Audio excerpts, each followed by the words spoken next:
College যাচ্ছি। হ্যাঁ, সে দেখে আমিও বুঝতে পারছি যে তুমি কলেজ যাচ্ছ, কিন্তু তোমার সাথে আমার কিছু জরুরি কথা আছে এবং সেই কথাগুলো আমাকে এক্ষুনি বলতে হবে। কি এমন কথা যেটা এখনই না বললে না? তোমাকে যে রাতে ঘুম থেকে উঠিয়ে বলেনি সেটাই যথেষ্ট। কি আর করা যাবে, কারণ রাত ছাড়া তো তোমাকে পাওয়া যায় না, তাই না? আচ্ছা পুপুল, শুনলাম মেয়েটা নাকি তোমার ঘরে শুচ্ছে। কি সাহস, ভাবা যায়? এই মেয়েকে বাড়িতে নিয়ে আসার আগে তুমি না বলেছিলে ও কাজের লোক হয়ে থাকবে? কদিনে কথাটা উল্টে গেল। উল্টে গেল? তোমরা উল্টাতে দিলে বুঝি?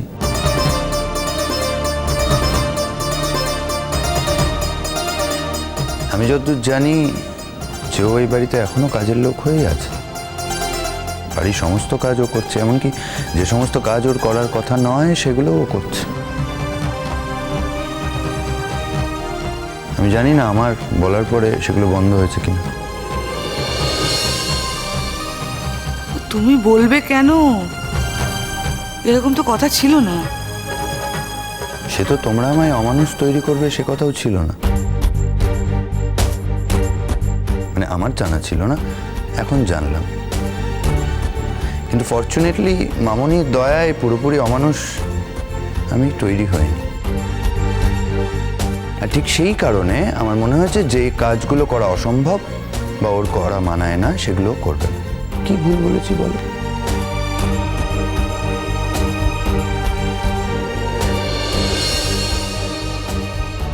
দেখেছ, দরদ একেবারে উতলে পড়ছে। দেখলাম তো। ওকে যে আমি শোয়ার কথাটা বললাম, কোনো উত্তর দিল না, খেয়াল করলে? তারা আমি জিজ্ঞেস করছি। এই যে পুপুল, ও তোর ঘরে কেন শুচ্ছে রে? ব্যাপারটা কি? পিসুমণি, তুমি আমার গুরুজন, কিছু কিছু বিষয়ে তোমার ঢোকা উচিত না।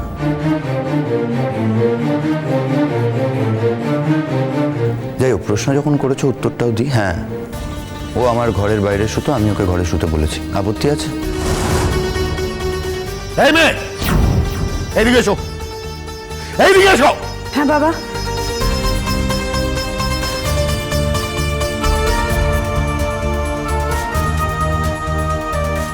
বলি কোন সাহসে, কোন সাহসে তুমি আমার ছেলের ঘরে শুতে গেছো? লজ্জা শরম নেই তোমার? হ্যাঁ, এত বেহায়া কেন তুমি?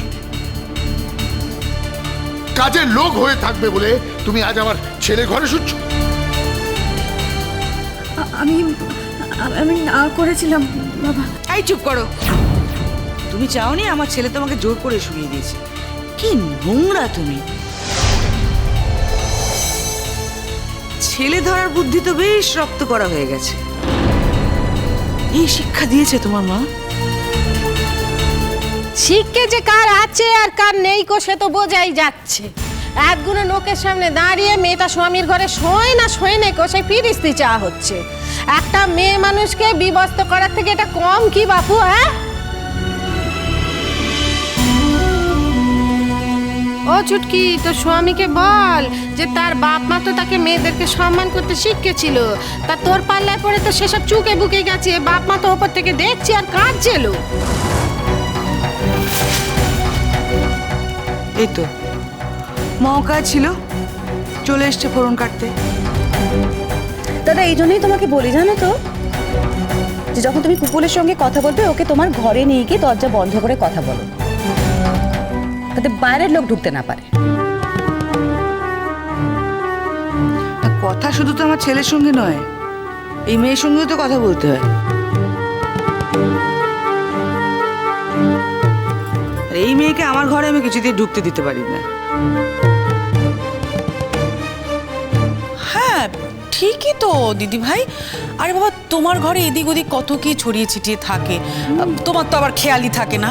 হীরের গয়না, সোনার গয়না যেখানে পারো সেখানেই তো তুমি খুলে রাখো। যখন তখন তোমার ঘরে কেউ ঢুকতে পারে নাকি? বললেই হলো। দেখুন, আমি আগেও বলেছি আমাকে চোর বলবেন না। আমাকে আমাকে যাই বলুন, আমার বাবা মাকে অপমান করবেন না। এই মেয়ে, চাঁদ বাবা এত সাহস আমাদের মুখে মুখে তর্ক করছিস, হ্যাঁ? এটাই ঠিক, ঠিক হয়েছে। দাও আচ্ছা করে মুখে মুখে কথা আবার। দাদা ওকে দেখিয়ে দাও কাজের মেয়ের এখতিয়ার কতটা। আমি তোমাকে প্রথমেই বলেছিলাম না শাহানা দিয়ে, এই সমস্ত মেয়েরা না ছুঁচ হয়ে ঢোকে আর ফাল হয়ে বেরোয়। দিন দিন দিন দাদা, এক ঘা কষিয়ে দিন তো। চাঁদ বাবা কোনো লজ্জা নেই এই মেয়েটার, কোনো লজ্জা নেই।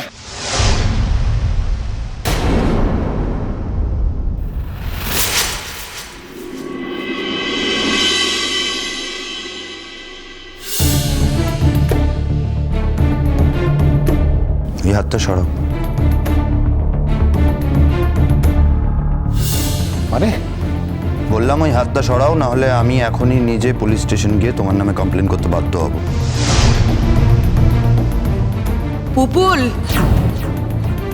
বেঁচে থাকো বাবা, বেঁচে থাকো। ধর্মের জয় হোক বাবা, অধর্মের বিনাশ হোক।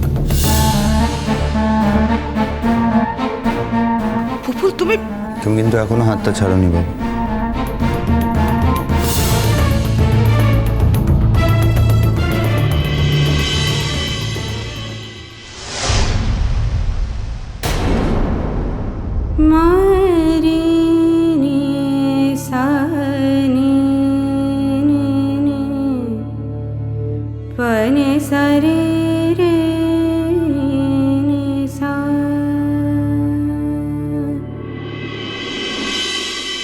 পুপুল, তুমি তোমার বাবাকে এই মেয়েটার সামনে ছোট করলে।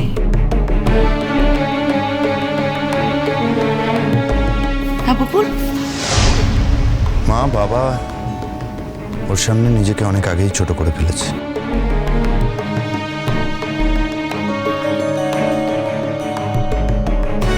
বেশ পুকুর, ওর এই অপমান সহ্য করার আর কোনো দরকার নেই। ও আজই চলে যাক। আর তা যদি না হয় তাহলে তুই ওকে নিয়ে আলাদা থাকবে যা। কি কি বলছো শাহানাদি সব? হ্যাঁ, মাথাটা তো পুরো গেল নাকি? কেন? কি কেন? আরে বাবা, পুপুল মেয়েটাকে নিয়ে আলাদা থাকবে মানেটা কি শাহানাদি? পুপুল তো নিজেই বলেছে যে এই মেয়েকে ও বউ হিসেবে চায় না। এই মেয়ে জোর করে এ বাড়িতে কাজের লোক হিসেবে থাকতে এসে, তাহলে এই কথাটা উঠছে কেন? কেন উঠছে বলো দেখি। পপুল, তুমি কিন্তু আমাদের ঠকিয়েছো। আমাদেরকে ফ্যাক্টস জানাওনি, মিথ্যে কথা বলেছো আমাদের। কি দরকার ছিল তোমার ওই চারডোবা গ্রাম যাওয়ার, হ্যাঁ? এবং ওর বোনের বিয়েতে নাক গলানোর কি দরকার ছিল তোমার, বলো? বাবা উনি আমার বোনের বিয়ের ব্যাপারে জেনে শুনে যাননি আসলে। আপনি চুপ করুন। আপনাকে আমাদের মধ্যে কে কথা বলতে বলেছে? চান্স পেয়েছে, কোপাতালি মারতে চলে এসছে। মেয়ে, তার থেকে বরং তুমি একটা কাজ করো। হ্যাঁ, তুমি না ওই বাক্স প্যাটরা গুছিয়ে তৈরি হয় না, এ বাড়িতে তোমার আর থাকার জায়গা হবে না। তাই মেয়ে, তোর মুখে বাক্যের জোগাড় নেই গো, হ্যাঁ? তুই ওদেরকে বলতে পারছিস না তোমাদের কথায় কি এই সংসারে এসেছি যে তোমাদের কথায় যাব? যার হাত ধরে এই সংসারে এসেছি সে বললে যাব, বলতে পারছিস না? তুমি আমায় একটা প্রশ্ন করেছিলে না বাবা, যেটার উত্তর এতক্ষণ দিতে পারিনি, এখন দিচ্ছি। প্রথম কথা, আমি নাবালক নই। আমি কোথায় কখন যাব সেটা এতদিন যেমন আমি ঠিক করেছি, এখনো আমি ঠিক করব। সে বিষয়ে আমি তোমার কথা শুনতে বাধ্য নই। আমার মনে হয়েছিল চাঁদডোবা যাওয়া ইম্পর্টেন্ট, আমি গেছি। ভবিষ্যতে যদি আবার মনে হয় বা দরকার পড়ে আবার যাব। আরও একটা কথা, কঙ্কাবতী আমাদের বাড়িতে আছে কাজের লোক হয়ে, সেটা ওর মডেস্টি।